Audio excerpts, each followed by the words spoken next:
안녕하십니까, 이진우입니다. 코로나는 여전히 심각하지만 일본은 1년 동안 연기했던 도쿄올림픽 개최를 강행했습니다. 나라 안팎의 반발에도 불구하고 일본 정부가 무리하게 올림픽을 개최를 강행한 데는 여러 가지 이유가 있겠습니다만 속사정을 들여다보면 어차피 개최를 해도 안 해도 이래도 손실 저래도 문제가 생기는 상황이다 보니 조금이라도 손실을 줄일 수 있는 쪽을 선택한 게 아닌가 하는 생각도 듭니다. 비단 일본 도쿄올림픽뿐만 아니라 최근에 치러진 올림픽이나 월드컵 같은 세계적인 행사를 보면 이게 경제적인 손익계산을 하면 이게 과연 남는 일인가 하는 생각이 들 만한 그런 경우들도 꽤 많아서 오늘은 역시나 박정호 시간에 올림픽의 경제 효과 어떻게 구체적으로 계산하는 건지, 그리고 과거에는 어떤 흐름을 보였는지 등등 올림픽과 경제의 연결고리를 자세하게 한번 들여다보겠습니다. 손에 잡히는 경제 플러스 바로 시작합니다.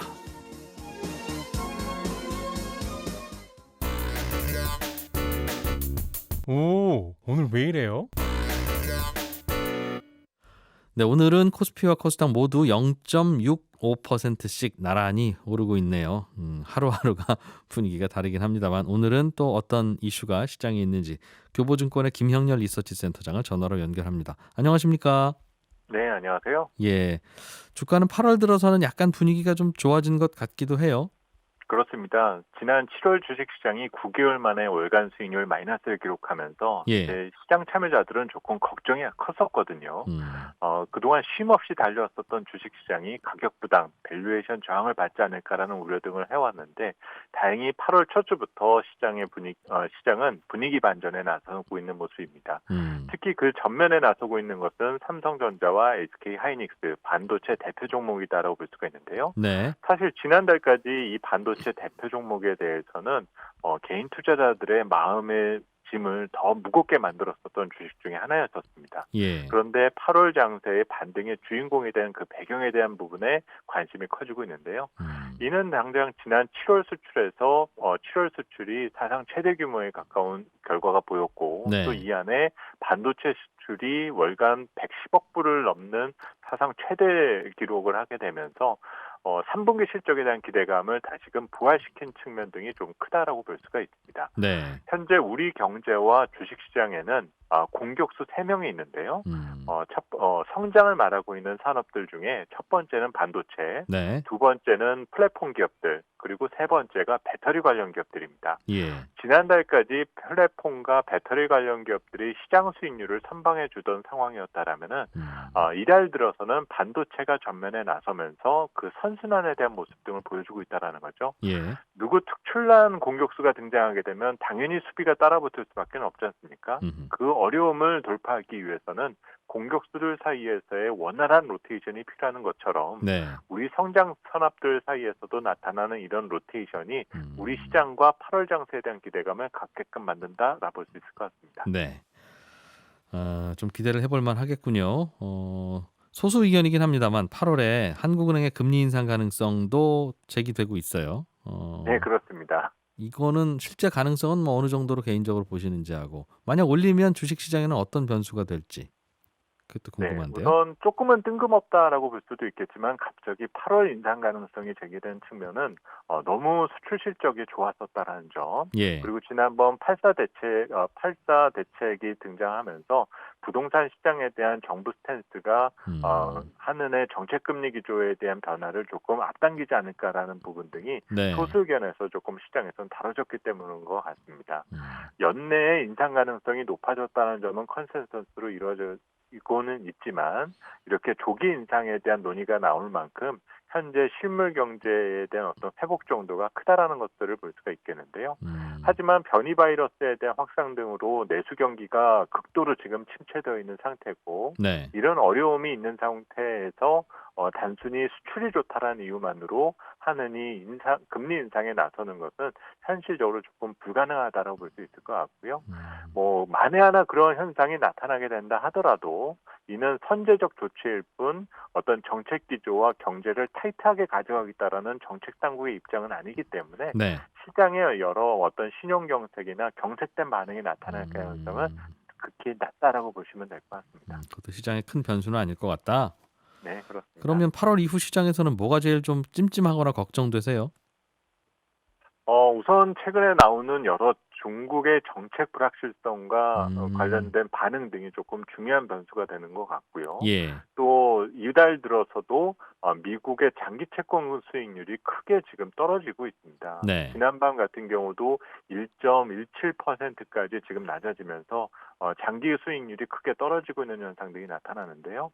두 가지 의미인 것 같습니다. 생각보다 지금 확진자 수가 크게 늘어서 어쩔 수 없이 셧다운이 하반기에는 재개되지 않겠느냐. 이 우려가 지금 채권 금리에 반영되고 있는 부분인 것 같고요. 네. 또 일부에서는 주식시장의 고밸류의 논쟁 등으로 인해서 일부 돈이 빠져나가게 된다라면 역시 선진 우량 채권을 사는 것이 올바른 대안이 될 수밖에 없다. 이는 결국 수급에 대한 밸런스에 영향을 줄 수 있다는 점이겠죠. 결국은 현재 그 8월 증시 향방과 단기 어떤 그 금융시장에 대한 향방을 가늠하는 데 있어서는 장기 채권 수익률에 대한 동향을 계속 예의주시해 두시는 부분 등이 필요할 것 같습니다. 그쪽으로 가는 자금들은 안전 선호하는 자금들이고. 알겠습니다. 요즘에는 이제 공모주들 중에 시가총액 큰 대형 덩치 큰 종목들이 올라오고 있어요. 카카오뱅크, 뭐 크래프톤 등등. 뭐 공모가 어떻게 형성되고 뭐 어떻게 될지는 지켜봐야 알겠습니다만, 이런 거 자꾸 올라올 때가 이제 시장이 좋은 때고 또 그게 바로 또 과열이기도 하고 지나가 보면 이제 그럴 맞습니다. 수도 있는데 어떻게 해석하십니까? 사실 수요와 공급 논리에서만 따져본다면 공급이 늘어나는 것은 가격을 다운시키게 되는 이유니까 썩 좋은 일은 분명히 아니다라 볼 수 있겠죠. 예. 특히 카카오뱅크와 그리고 크래프톤이 상장을 하게 되면서 현재 공모가 밴드 상단을 기준해서 시가총액을 환산하게 되면 카카오뱅크는 약 18조 원, 그리고 크래프톤은 24조 원, 두 기업만 합쳐서 무려 42조 원의 시가총액이 늘어나는 효과를 보이게 됩니다. 네. 문제는 시장의 밸류에이션을 하는 데 있어 이 해당되는 기업들의 이익 기여도가 얼마나 크냐를 우리가 가늠해 볼 필요가 높은데 이미 아시는 것처럼 두 기업 모두 PBR이 상당히 높은 성장 기업들. 다시 말해서 이익 측면에서만 놓고 봤을 때는 시장에 조금은 짐이 될 수 있는 그런 기업들이 상장을 하게 된다는 점이죠. 네. 다행스러운 것은 현재 고객 예탁금이 60조 원 중반대를 꾸준히 유지하고 있고 MMF 자금 역시 꾸준히 증가하면서 대기 자금은 여전히 풍부한 상황에 있다라 볼 수가 있습니다. 네. 이렇게 좋은 조건에서 상장하고 있는 기업들이 어떤 일부 주주나 어떤 특정인에 대한 배를 불리는 것이 아닌 우리 다음의 먹거리를 만들기 위한 여러 성장 요인을 만들게 되는 과정이 이번 상장을 통해서 우리가 주목해야 될 부분이 될 것 같고요. 확보된 자본을 활용해서 일자리 창출 그리고 새로운 먹거리를 만들어내는 어떤 그 변화의 모습 등을 보여주게 된다라면은 단순히 어떤 상장을 한다라고만 해서 어떤 과열의 징후라고 우리가 선을 그을 필요까지는 없지 않을까라고 보여집니다. 알겠습니다.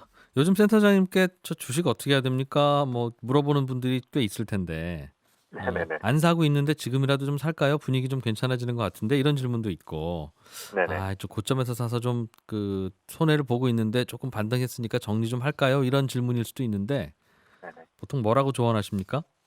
뭐 가급적이면 투자 활동을 꾸준히 하셔야 된다라는 점을 강조드리고 있습니다. 우리가 체력을 증진하기 위해서 운동도 이렇게 올림픽 때나 운동붐이 불었을 때 바짝 하는 것뿐만이 아니라 꾸준히 습관화하는 것들이 중요하다라 볼 수 있지 않습니까? 예. 이제는 투자 활동도 그렇게 몸에 배는 하나의 경제 활동의 일부가 될 수 있다는 점 등을 조금 더 생각하시면서 조금 잘 기대했었던 성과가 나오게 되었을 때 그 환경과 습관을 계속적으로 반복하는 노력들을 하시는 부분 등이 조금 더 필요한 것 같습니다. 조금 안 좋다고 팔 거 또 조금 좋아 보인다고 사고 그러지 말고 네, 조금 그렇습니다. 길게 보고 천천히 의사결정을 하는 쪽이 좋겠다. 어느 쪽이든. 그렇죠. 알겠습니다. 교보증권의 김형렬 리서치센터장이었습니다. 고맙습니다. 감사합니다. 세계 경제의 다양한 현안을 깊이 있고 재미있게 공부하는 시간 역시나 박정호. 오늘은 올림픽 얘기를 좀 해보겠습니다. 한국경제산업연구원의 박정호 부원장님 어서 오세요. 예, 안녕하세요. 올림픽은 우리나라가 예전에 올림픽 개최할 때는 이것만 되면 다 선진국 되는 엄청난 행사인 줄 알았는데 예. 요즘은 애물단지인 경우들도 꽤 있어요. 예, 맞습니다. 그럴 거면 뭐하러 또 개최한다고 손들었나 싶기도 하고. 저도 사실 이번 도쿄올림픽은 크게 걱정하고 이걸 왜 하나 이런 생각도 많이 가졌는데요. 예. 아, 참 이게 사람 마음이 참 웃기더라고요. 음. 올림픽 하니까 또 재미는 엄청 있어요. 그렇기도 하고 또 아유 이런 거 왜 했어 반대하다가도 또 전체적으로 국민들이 영차하는 그런 그 아. 뭔가 그건 참 어떻게 다른 걸로는 하기 어렵잖아요. 그렇네요. 예, 그런 효과도 있네요. 자, 있는 것 그래서 같고. 오늘 예. 말씀드릴 내용은요. 그럼에도 불구하고 올림픽 재미있고 우리 선수들의 힘내는 모습도 참 좋지만 또 주판 한번 오늘은 한번 튕겨보는 그런 일 하나 내용을 가져와 봤습니다. 예. 자, 먼저 이제 많은 분들이 그냥 궁극적으로 첫 번째 궁금하신 게 그걸 것 같아요. 올림픽 열면 흑자인가요? 뭐 이런 거 아니겠습니까? 이거 돈이 되는 거냐? 예. 아니면 그 나라가 그냥 자기 돈 들여서 세계인들 즐겁게 해주는 무슨 재롱잔치 같은 거냐? 예, 맞습니다. 네. 그래서 그거부터 좀 말씀을 드리려고 하는데요. 흔히 우리가 올림픽을 개최하고 난 뒤에 우리 평창 동계올림픽도 마찬가지고요. 올림픽 개최로 인한 경제적 효과 뭐 이런 것들을 가끔 언론 보도를 통해서 발표하는 경우가 많습니다. 예. 바로 그 경제적 효과부터 먼저 짚어드리고 이제 얘기를 드리려고 하는데요. 이 경제적 효과가 몇 조 원이다라는 것이 흑자를 의미하는 게 전혀 아닙니다. 흑자냐 적자냐는 그거 가지고 안 따져진다. 예, 전혀 다른 방식으로 계측한다라고 말씀드리면 좋을 것 같아요. 경제 효과는 그럼 어떻게 계산하는데요? 예, 그걸 좀 설명을 드리면 경제 효과라고 하는 거는 일단 직접 효과, 간접 효과로 나눠지는데요. 직접 효과는 그 올림픽을 개최함으로써 많은 국내외 관광객들이 와가지고 소비 지출하는 게 여기 들어갈 거고요. 그 다음에 직접 효과 중에는 투자 효과라는 게 있습니다. 이 투자 효과라는 건 말 그대로 올림픽 스타디움 건립하고 도로 놓고 하는 그 건립 건축 관련한 비용들을 말하는 거예요. 자, 간접 효과도 일단 말씀드리고 네네. 궁금하신 거 예. 질문해 주시면 예. 될 것 같은데 간접 효과는 이 올림픽이 개최되고 난 뒤에 통상적으로 이것도 계산하는 방법은 여러 가지인데 통상적으로 향후 10년 동안 그런 도시가 거기 있었구나. 나중에 꼭 가봐야겠네라는 관광 유발 효과가 반드시 들어가고요. 있겠죠. 예. 그다음 또 한 가지는 국가 이미지 제고 효과라고 해서 그 지자체가 아니라 올림픽 개최된 지자체가 아니라 국가 전반적으로 이미지 제고되는 효과. 그러니까 이게 약간 추상적이다 보니까 간접 효과라고 부르는 거죠. 그 친숙함, 그 나라에 대한 친숙함이 생겨서 네. 그 나라 제품이면 그래 나 이거 한번 사볼래라고 네. 하는 식으로 해서 나중에 어디 수출품들이 잘 팔릴 수도 있는데 네. 그런 효과도 있지 않겠느냐? 예. 그래서 이런 간접 효과까지 아울러서 합산을 하는 게 이제 올림픽을 촉발한 경제적 효과 이렇게 부르는데요. 저희 평창 올림픽을 개최했었을 때 개최하기 전에 네. 이 올림픽을 통해서 얼마의 경제적 효과가 유발되냐라고 국가에서 발표를 했었냐면 64조 9천억의 경제적 효과가 있다 발표를 평창이. 했고요. 예. 예. 그 중에서 직접 효과로 소비 지출이 4조 원, 그다음에 투자 효과가 16조 원. 그런데 앞으로 10년 동안 관광 유발 효과가 32조 원, 국가 이미지 제고 효과가 11조 원. 이렇다고 발표를 한 적도 있습니다. 주로 올림픽 끝나고 관광객이 많이 올 거야. 이게 네. 제일 많은 비중을 차지하고 있고 그렇죠. 그로 인해서 국가 이미지 좋아지면 그로 인해서 물건도 잘 팔리지 않겠냐. 자동차든 휴대폰이든. 잘 모르는 거네요. 그러니까 올지 안 올지도 사실은 모르고 그렇죠. 10년 동안 관광객이 왔는데 그게 올림픽 때문에 온 올림픽 건지. 때문에 오신 건지 뭐 맞아요. 사실은 본인도 모를 거 아니에요. 관광객 그렇죠. 본인도 한국에 왜 오시게 됐습니까? 이번에 놀러 오셨네요. 그랬을 때 뭐 저 애들이 가자고 하기도 하고부터 시작해서 친구가 갔다 오니까 좋다고도 하고 올림픽도 뭐 했던 것 같고 등등 그렇게 맞아요. 답할 거 아니겠어요? 예, 맞습니다. 그러니 예. 그게 올림픽이 데려온 관광객인지 아닌지를 어떻게 아냐는 거예요. 그래서 간접 효과라는 건 상당히 좀 모호성이 많죠. 그리고 거기다가 아까 직접 효과라고 말씀드린 것 중에서 투자 효과라고 해서 건립하는 것들 말씀드렸잖아요. 안 그래도 그 질문 드리려고 네. 했어요. 경기장 짓고 숙소 짓고 도로 놓고 하는 걸 투자 효과로 지금 효과입니다. 플러스로 계산하셨는데 예, 그게 비용이잖아요. 맞습니다. 그건 비용 많이 썼다가 고생하는 건데 예, 그걸 많이 쓰면 효과도 높은 거다? 예, 그게 이제 경제적 효과라는 단어와 네. 적자 흑자를 구분하는 개념이 완전히 다르다는 걸 여기서도 알 수 있는 거예요. 예를 들어서 경제적 효과라는 건 그만큼 경제가 뭔가 한 사이클 돌았다, 네. 순환이 됐다라는 의미가 경제적 효과입니다. 그러니까 그 한 사이클 돌릴 때는 누군가가 예를 들어서요. 국가가 건물 짓는다고 하면 그 과정에서 건물 지어주는 건축회사, 하청업체들 다 돈을 벌잖아요. 그렇죠. 그러니까 이건 분명 국가의 입장에선 지출이지만 다른 사람 입장에선 소득일 수도 경제 있거든요. 효과다. 그렇죠. 그러니까 이걸 경제적 효과라는 거는 그렇게 지칭을 하는데 흑자 적자는 그렇게 계산하는 게 아닌 완전 거죠. 반대네요. 마치 이 적절한 예인지 모르겠습니다만 태풍이 와서 네. 뭐 건물도 무너지고 해서 한 2조 원 정도 손실을 입으면 예. 태풍의 손실도 2조 원이지만 예. 그거 다 다시 짓고 하려면 또 한 2, 3조 원 드네. 맞아요. 그럼 태풍의 경제 효과가 플러스 3조 원이다. 이렇게 할 수도 있다는 얘기네요. 맞습니다. 그래서 이것도 맞는 비유인지는 모르겠습니다만 후쿠시마 원전 사태가 일어나고 나서 그것도. 일본 GDP가 오히려 올라갔잖아요. 그거 복구하느라고. 예, 이 올림픽의 경제적 효과도 그런 형태로 계산을 하는 거다. 그러니까 요것만 숫자를 부풀리기 위한 것이 아니라 네. 그런 형태로 원래 계산을 한다는 거고요. 자, 그러면 진짜 우리가 궁금한 거. 네. 적자냐 흑자냐를 따졌을 때 네. 아까 투자 비용 분명 이건 마이너스로 가야 되는 거죠. 비용이니까. 예. 그럼 투자 효과가 16조 원이었다고 했으니까 16조 원은 마이너스 16인 거고 예. 직접적인 소비 지출이 이제 진짜 플러스일 텐데 국내외 관광객들 와서 쓰는 거니까요. 네. 그게 플러스 4조 원이었으니 요것만 딱 직접적으로 우리 장부상에 넣고 봤었을 땐 12조 됐어요. 원 정도 마이너스인 거죠. 16조 원 들여서 잔치했는데 입장권은 4조 원 팔렸다 그 말이네요. 네.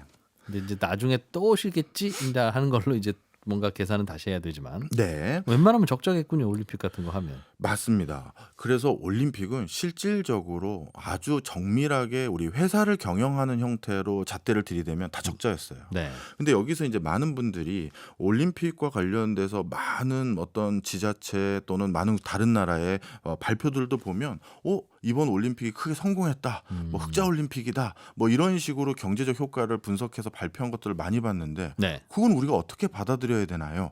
이걸 많이 물어보십니다. 예. 자, 그래서 그걸 좀 말씀을 드리면요. 첫 번째로는 그 보고서들이 누구에 의거해서 작성됐는지를 꼭 보셔야 돼요. 예를 들어서 다른 나라 올림픽이 네. 경제적 효과가 얼마였는지를 우리나라가 돈 들여가면서 계산할 필요가 있을까요? 굳이 그걸 왜 해요? 그렇죠. 음. 그러다 보니까 어떤 나라의 올림픽을 개최하고 난 경제적 효과 분석은 그 주최국, 더 정확히 말하면 그 주최 지자체에서 돈을 들여서 이번에 효과성에 대해서 분석해 주세요라고 하면서 저희 같은 전문가들에게 돈을 주고 의뢰를 합니다. 그 의뢰하는 분들의 속마음은 경제 효과가 좀 많은 걸로 나왔으면 좋겠다. 그렇죠. 그래야 개최하기 전에도 개최하는 보람이 생기고 개최하고 나서도 칭찬받지. 맞습니다. 바로 그런 맥락 속에서 발주자의 입김이 직간접적으로 들어갈 수밖에 없는 것이죠. 예. 그래서 이 부분을 의구심을 가졌던 연구자들이 있는데요. 영국 옥스퍼드 대학의 사이드 경영 대학원에서 그래서 저걸 그렇다면 우리가 학술적으로 정말 엄정하게 다시 한번 다 계산을 해보자. 그래서 하계, 동계, 올림픽 합쳐서 네. 30건에 대해서 그 과거의 데이터들 있지 않습니까? 예. 그걸 전부 모아가지고 완전히 다시 계산을 해봤어요.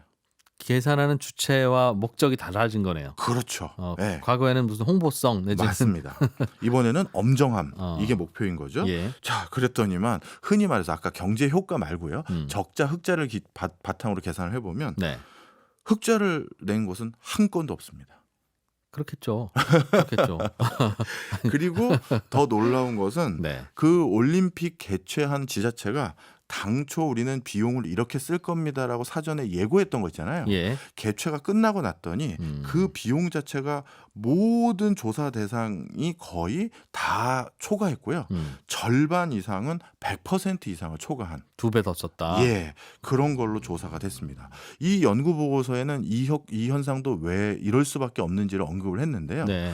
많은 지자체에서 올림픽을 개최할 때 분명 적자임을 이미 알고 있었고 그래서 주민들의 동의를 받기 위해서 네. 저희는 돈 많이 안 쓸 거예요. 이것만으로도 충분히 올림픽 할 수 있습니다라고 설득을 하기 위해서 네. 비용을 줄였는데 실제 근데 행사하다 보면 그럴 리가 없죠. 그렇죠. 또 예기치 않은 돈도 들고요. 그래서 돈이 더 많이 들었다 이렇게 얘기를 하고 있습니다. 모든 올림픽이 다 그렇더라. 네. 그럼 도대체 적자를 보긴 봤다면 네. 그게 뭐 적자가 있다고 하지만 대한민국도 가끔 적자일 때도 있잖아요. 음. 그런데 그게 나에게 직접적으로 피해가 없다고 느끼시는 국민들이 많으시잖아요. 그렇죠. 네. 예. 그러면 이것도 뭐 적자지만 해볼 만한 거 아닌가요? 이렇게 생각하실 수가 있어요. 음흠. 그런데 올림픽은 그렇지가 않아요. 그 지자체들 중에서는요. 네. 정말 후유증 때문에 10년, 20년, 많게는 30년을 고생한 지자체들이 많은데요. 제가 몇 개 좀 예, 조사를 예. 해왔는데요. 92년 프랑스 알베르빌 올림픽이었습니다. 예.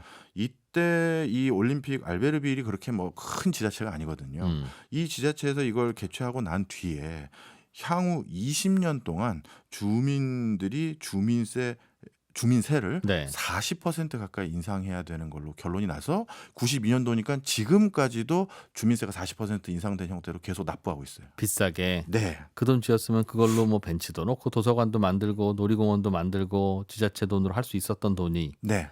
올림픽 경기장 짓고 하는 걸로 다 나간 거죠. 다 나간 거네요. 예. 그리고 단순히 짓는 걸로만 끝난 게 아니라 짓고 나서 그거를 이 알베르빌 지자체에서는 네. 그 경기장 자체를 그냥 순수한 경기장 원래 목적으로 이용해 보려고 했는데 너무 적자폭이 커지는 거예요. 올림픽 같은 게 매년 매일 있을 리가 없잖아요. 맞아요. 예. 그러다 보니까 빙상 경기장 같은 경우는 공연장으로 또 리모델링하고 그다음에 뭐 다른 것들도 뭐 크로스 뭐라고 그러죠? 그 걸어 다니는 예. 스키하는 거 있잖아요. 예. 그런 것들도 또 다시 산책로로 바꾸고 이런데 또 추가적인 공사비가 또 들어간 거예요. 아이고. 그래서 주민세가 40% 이상 올라갔고요. 이탈리아 토리노 올림픽이 이게 더 참 비참한데요. 네. 이때는 토리노 올림픽을 위해서 선수촌 그 숙소를 지었지 않겠습니까? 근데 이 토리노는 이거를 리모델링 할 수 있는 자금도 많지 않아서 그리고 이 선수촌 올림픽 단지가 약간 외진데 있을 거 아니겠습니까? 예. 그러다 보니까 아무도 여기에서 살려고 하지 않더래요. 그래서 지금은 저기 북아프리카 네. 또는 중동 지역에서 불법 체류하신 분의 난민촌으로 바뀌어버렸어요. 네. 이런 상태가 됐고요. 네. 이런 것들을 그래서 아예 그 학계에서는 벨리 효과라고 요즘은 지칭을 하고 있습니다. 벨리? 예. 계곡? 예, 맞습니다. 이 벨리 효과라는 건 쉽게 얘기해서 올림픽을 개최한 지자체가 네. 올림픽이 끝나고 난 뒤에 오히려 경제 성장률이 더 떨어져 버리는 네. 아니면 불황이 오는 뭐 이런 것들의 효과를 벨리 효과라고 하는데요. 예. 그거는 간단히 말씀드리면 올림픽이라는 큰 행사에 맞춰서 많은 거기에 관련된 지자체들이 어떻게 보면 투자를 늘렸겠죠. 네. 규모를 늘렸는데 그 정도에 다시는 또 다른 수요가 계속 안 나오잖아요. 아하. 그러다 보니까 해고하고 축소하다 보니 자연스럽게 불황이 이어지는 이제 아예 그래서 이걸 올림픽 끝나고 난 뒤에 벨리 효과라고 부릅니다. 아이고. 참 걱정이긴 한데 올림픽 개최국은 네. 그러나 이제 지켜보고 있는 우리는 올림픽 자체가 잔치고 흥겹고 네. 안 그래도 또 조금 전에 우리나라 여자 배구가 터키를 꺾고 준결승에 올라갔으니 예. 이 기쁜 소식을 역시 재미는 있어요. 재미는 있어. 이거 원래 재밌는 게 돈이 들어서 그렇지. 그렇죠. 그래서 안 할 수도 없고 할 수도 없고. 그러니까요. 아무튼 여자 배구 고생 많이 하셨고요. 광고 듣고 오겠습니다. 네, 역시나 박정호. 오늘은 올림픽 얘기를 좀 하고 있습니다. 한국경제산업연구원의 박정호 부원장과 함께 올림픽의 경제적 효과 이야기를 듣다 보니 경제적 효과가 얼마나 있는지는 매우 모호한 계산이다. 네. 이거는 뭐 하느님도 잘 모른다. 네, 그런데 맞습니다. 당장 올림픽을 하고 나면 계산서는 나오는데 네. 그건 웬만하면 적자다. 맞습니다. 그리고 적자가 크게 나서 고생하는 도시들이 하나둘이 아니다. 네. 그건 당연히 그 도시에서 오래오래 쓸 것도 아니고 잠깐 한번 잔치할 건데 그거 일일이 다 기자재 설비 다 사왔을 거 아니겠어요. 네. 짓고. 그러다 보니 당연히 적자가 나죠. 근데 그럼에도 불구하고 올림픽을 그럼 하지 말아야 되냐? 하는 게 그래도 좋냐? 그리고 네. 개최국들은 너도 나도 하겠다고도 손 들잖아요. 예. 뭐 어떻게 결론을 내려야 됩니까 그럼? 자, 이거 좀 설명을 드리면요. 일단 두 가지인데요. 요즘은 올림픽을 너도 나도 하겠다라는 분위기가 정말 많이 사라졌습니다. 이제 그것도 좀 말씀을 드려야 되는데요. 네. 요 다음 바로 이제 동계 올림픽이 열리겠죠. 2022년 바로 내년이 돼 버렸네요. 내년인데 원래 2022년 동계 올림픽을 개최하고 싶다라고 제안서를 내고 준비했던 지자체들이 네. 폴란드, 스위스, 스웨덴, 우크라이나에 우크라이나에 각각 있었었어요. 물론 지금은 이제 동계올림픽으로 북경 네. 동계올림픽으로 됐지만 그런데 이 폴란드, 스위스, 스웨덴, 우크라이나가 어떻게 됐느냐? 그때 우리도 유치하겠습니다 하고 뛰어들다가 네. 중도에 다 포기했습니다. 아, 우리가 안 할래? 예, 돈 많이 드네. 그래서 접은 거예요. 그래서 요즘은 이렇게 유치 경쟁이 생각보다 덜 치열합니다. 그리고 요 다음 하계 올림픽은 2024년인데요. 네. 그런데 그 2024년에 우리 하계 올림픽 유치하겠습니다라고 제일 먼저 뛰어들었고 제일 먼저 준비를 차근차근 하던 도시가 미국 보스턴이었어요. 네. 그런데 보스턴 주민들이 왜 쓸데없는데 돈을 쓰느냐라고 반대를 해서 보스턴도 중도 포기했고요. 지금 2024년 올림픽은 지금 도쿄 올림픽 바로 다음 올림픽인데 그렇죠. 3년 남았는데 네. 아직도 안 정해졌다고요? 아니 그때 이제 우리가 하겠다라고 보스턴이 했다가 예. 본인들은 접고 다른 데로 결정이 됐죠. 결정됐죠. 예. 그리고 보스턴 안 한다니까 그럼 우리도 가능성 있겠네 하고 또 도전했던 곳이 독일 함부르크인데 이 함부르크도 여기는 어떻게 했냐면 주민 투표까지 갔어요. 올림픽 할지 안 할지. 근데 주민 투표로 부결돼서 접었어요. 이게 요즘은 올림픽을 개최하겠다는 거에 대한 분위기가 이것도 사뭇 달라지고 있는 거가 하나 있습니다. 자, 그럼에도 불구하고 분명 원하는 나라가 있긴 있는 거거든요. 네. 그럼 그 원하는 나라들은 도대체 왜 하느냐 이겁니다. 이 왜 하느냐를 설명드릴 때는 역사상 가장 성공한 올림픽 건수들이 어떤 효과를 가져다 줬는지를 말씀드리면 쉽게 이해를 할 수 있을 것 같은데요. 역사상 가장 성공한 올림픽 3개를 꼽아라 그러면 뭐 논문이나 보고서에 따라 좀 차이는 있습니다만 아주 자주 공통적으로 언급되는 올림픽이 3개가 있는데 성공한 올림픽이라면 진짜 경제적 효과가 정말 대단히 있었어. 그렇죠. 저건 누가 봐도 저 친구들이 좋은 장사했네. 네, 경제적 효과를 어떤 방식으로 집계를 해도 거의 대부분 플러스가 흑자가 제대로 나오는 네, 그런 올림픽이 자주 언급되는 게 한 3건 있는데요. 네. 그 중에 2개가 일본 올림픽이고요.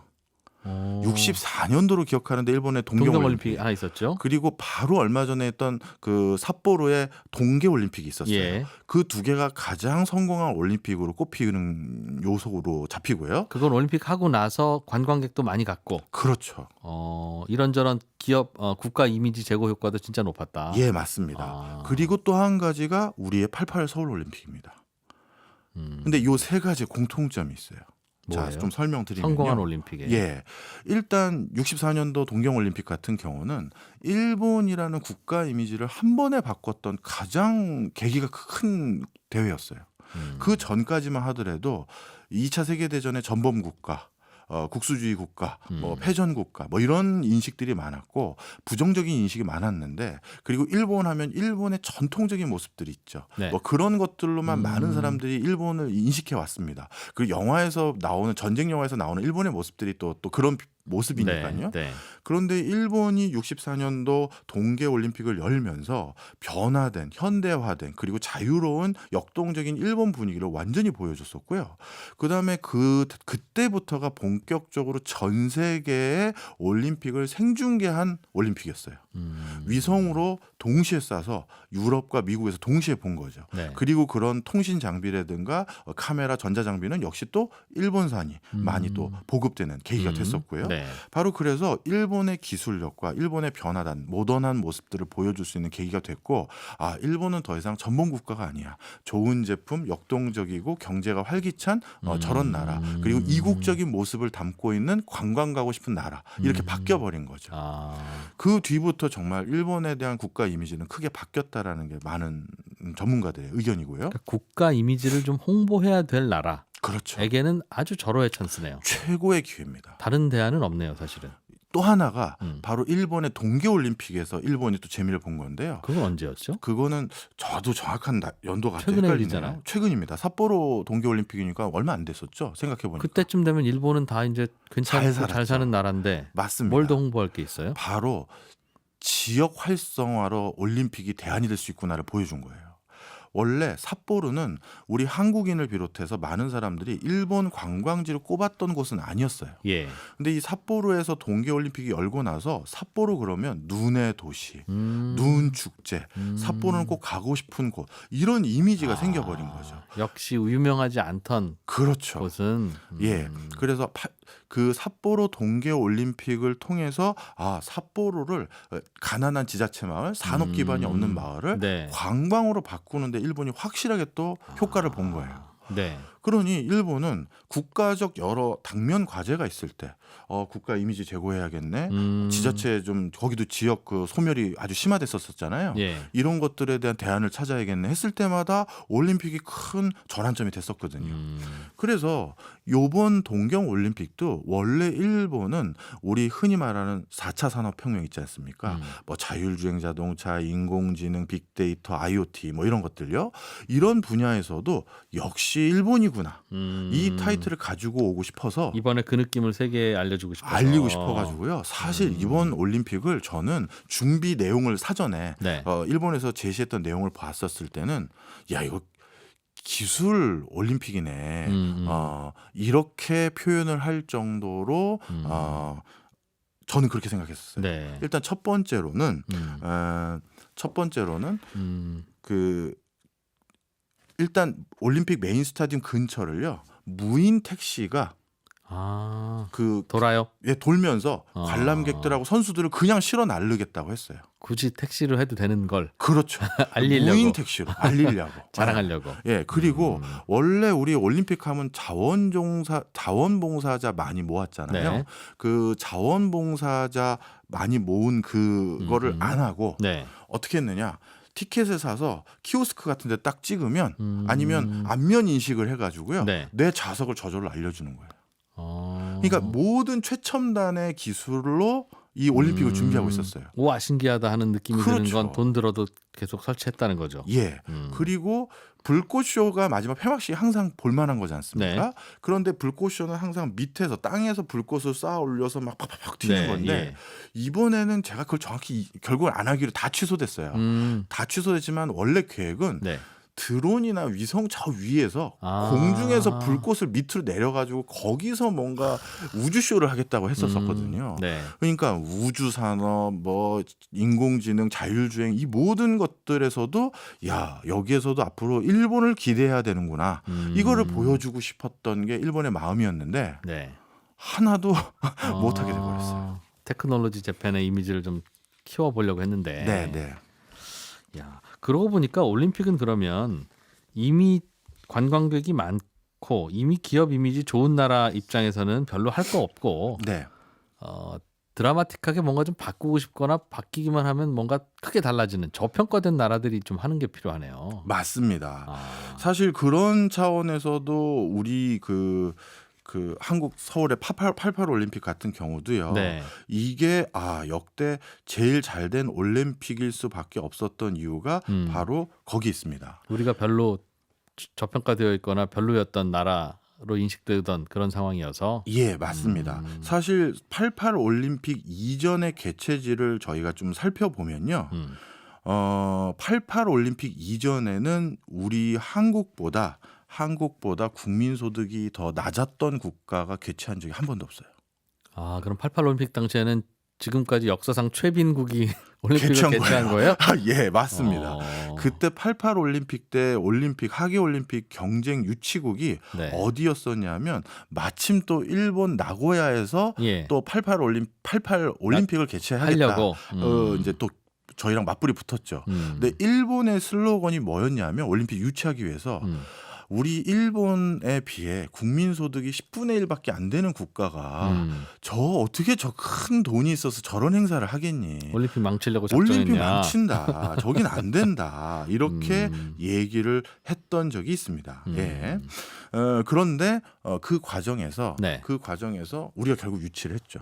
그리고 그 유치를 하고 나서 어떻게 됐느냐? 정말 전 세계 사람들이 아 저기 대한민국이라는 나라는 2차 세계대전 이후 최빈 국가였는데 예. 아, 세상에 저 나라가 저렇게까지 발전했어? 라는 걸 확실하게 보여줬던 전환점이 됐죠. 가볼만 하겠네. 예. 그리고 일본 아니, 가는 길에. 저 나라 사람들도 다 컬러 TV 보네? 뭐 이런 거 아, 있잖아요. 그런 거. 예. 뭐 상수도 제대로 나오네? 뭐 이런 완전히 인식이 달라지는 그런 결정적인 계기가 됐었어요. 네. 그래서 결과적으로도 경제 효과가 꽤 있었던 것 같기도 하고 수출 많이 하는 나라가 네. 하는 게 좋겠네요. 뭐 기업 이미지 좋아지고 국가 이미지 좋아져도 내다 팔 물건이 없으면 그럼 또 효과가 줄어들 테니까. 맞습니다. 그런데 이제 우리 88 올림픽에 대해서 잠깐 부연 설명 잠깐 드리면요. 그때 우리는 그 올림픽 때문에 엄청난 부작용을 하나 겪었어요. 뭘요? 바로 부동산 가격이 치솟았습니다. 왜요? 아파트 가격. 왜요? 왜? 그게 이 어떤 진짜 그게 실화로 다 나와 있어요. 그 이제 뭐죠? 그 올림픽 백미하면 마라톤이잖아요. 그럼 마라톤 달리는 모습을 착 촬영했을 때 그 나라의 그 도시가 다 보이지 않습니까? 그렇죠. 그리고 성화봉송도 또 그렇죠. 준비하잖아요. 그 코스를 깔끔하게 단장하고 싶겠죠. 그렇죠. 그런 과정에서 서울의 빈민촌들이 다 없어졌어요. 판자촌들이. 아, 정확히 말하면 김포공항에서부터 네. 저기 잠실까지 가는 길에 보이는 판자촌들은 전부 없어졌죠. 아하. 왜냐하면 성화는 공항에서 내리잖아요. 그러니 여기만 잠깐 단장해서는 안 되죠. 그렇죠. 어. 그래서 저기 잠실 주 경기장까지 가야 되는데 네.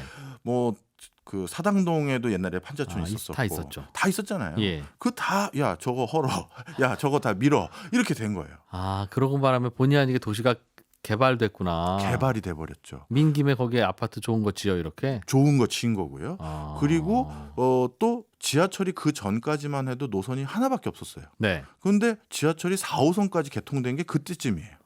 그러다 보니. 예, 그러다 보니까 이제 어떻게 됐느냐? 아하, 그 좀 살만한 집들 이런 것들에 대한 수요가 이제 본격적으로 늘기 시작했고 예. 저 지방에서 살고 계신 분들도 확실히 서울이 인프라가 확실히 더 좋아져서 살기 좋아졌다. 네. 야, 우리 올라가서 살자라는 수요들도 젊은 늘어나고. 계층이 점점 늘어난 거죠. 아, 그 뒤에 우리 아파트 가격이 폭증했던 게 분명한 사실이고요. 그렇죠. 예, 그때 대표적으로 다시 지어졌던 허허벌판에 야 이렇게 우리 특별시에 이런 허허벌판이 있어도 되겠어? 네. 여기 다 신도시 조성했던 게 목동이잖아요. 아, 그때.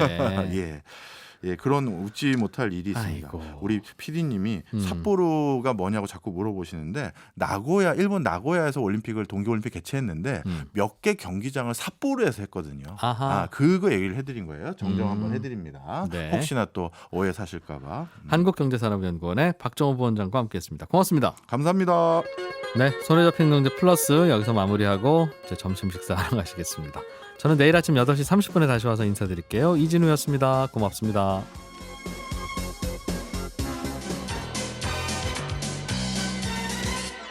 더 깊고 더 재미있는 경제 이야기. 이진우의 손에 잡히는 경제 플러스.